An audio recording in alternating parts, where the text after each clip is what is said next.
যদি আপনি মুসলিম হয়ে থাকেন, যদি ইসলামের প্রতি আপনার বিশ্বাস থাকে, তাহলে যে মুখ লাগাটা আছে না, এটা সত্য। যদি আপনার টাকা পয়সা থাকে, যদি টাকা পয়সা কামাই করেন বিদেশে, তাহলে একা থাকেন, অথবা মনে করেন যারা টাকা পয়সা কামাই করে তাদের সাথে থাকেন। কারণ যারা একটু আসসালামু আলাইকুম, আমি রাসেল শাকিল আছি সৌদি আরব থেকে। তো আমি টেলারি কাজ করি, অনেকে জানেন। তো আমার ওই যে পিছনে দোকান দোকান বন্ধ করে বাসায় যাইতেছি। এখন রাত বাজে 12:30। তো অনেকদিন ধরে ভাবতেছি একটা বিষয় বলবো বলবো করে বলা হয় না।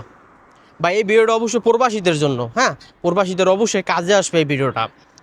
আপনার অনেক প্রবাসী ভাইরা আছেন যে তারা সৌদি আরবে কিছু একটা করতে চান, বা তার লাইফে কিছু একটা করতে চান, মানে ভালো কিছু, হয়তো বা কেউ দোকানপাট দিতে চান, কেউ ব্যবসা বাণিজ্য করতে চান, কেউ মানে ভালো কিছু করতে চান, তাদের জন্য এই ভিডিওটা। ভাই, যারা সৌদি আরবে ভালো কিছু বা প্রবাসে ভালো কিছু করতে চাইতেছেন, ব্যবসা বাণিজ্য করতে চাইতেছেন, তারা আপনার রুমমেট যারা আছে, যারা রুমে থাকে, বা বন্ধু বান্ধব, মানে একসাথে যাদের সাথে চলাফেরা করেন, যারা আপনার বন্ধু বান্ধব আছে, যাদের সাথে আপনি রুমে থাকেন, এদের সাথে শেয়ার করেন না। হ্যাঁ, এদের সাথে শেয়ার করেন না।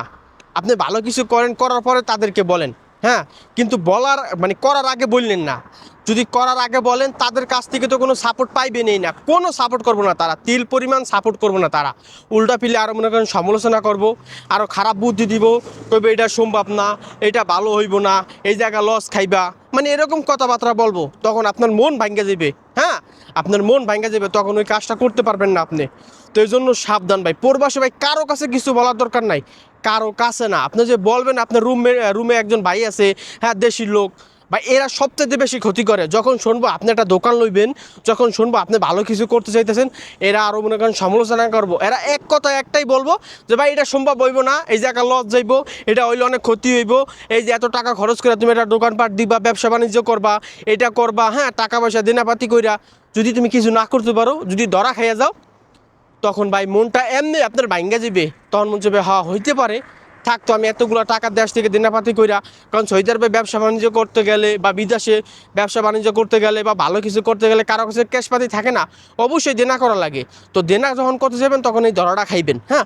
তো এই জন্য ভাই সাবধান, কোনো মানে রুমের যারা আছে এদেরকে বলার দরকার নাই, হ্যাঁ, বলার ভাই কাজ করার পরে আপনি তারপরে বলেন, যখন আপনি সাকসেস তখন বলেন যে ভাই আমি এই জিনিসটা করছি। আর একটা বিষয় হলো যে যারা একটু ভালো আছেন, মোটামুটি আলহামদুলিল্লাহ ভালো টাকা কামান বিদেশে, তারা একটু একা থাকেন, হ্যাঁ, তাদের সাথে থাকেন যারা টাকা পয়সা কামায়। যারা টাকা পয়সা কামায় না, তাদের সাথে আপনি থাকেন না। কেন জানেন? তারা হিংসা করবো। আর আপনি যদি মুসলিম হয়ে থাকেন, তাহলে হয়তো বা মুখ লাগা, তো এটা তো সত্য ভাই, আপনার বিশ্বাস করতে হইব ভাই, যে মুখ লাগা এটা বিশ্বাস করতে হইব, হ্যাঁ, এটা সত্য। যদি আপনি মুসলিম হয়ে থাকেন, যদি ইসলামের প্রতি আপনার বিশ্বাস থাকে, তাহলে যে মুখ লাগাটা আছে না, এটা সত্য।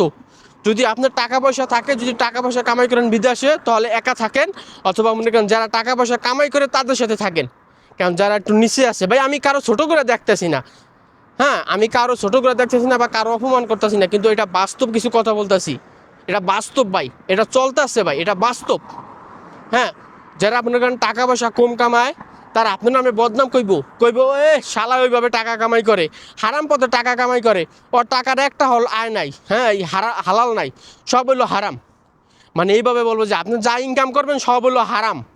মানে তারা তো কিছু করতে পারে না লাইফে, যে আপনি টাকা কামান, হ্যাঁ, তার কেউ যদি বলে তাদের কাছে ফোন দেওয়া যে অতি এইভাবে টাকা পয়সা কামায়, মোটামুটি ভালোই আছে, আরে হালাই তো টাকা কামায় সব হারাম পাবে, ওর টাকা একটাও হালাল না, কিন্তু একসাথে খায়, একসাথে ঘুমায়, সব একসাথে করেন, কিন্তু সে আপনারা গাল দিব মাসের সামনে।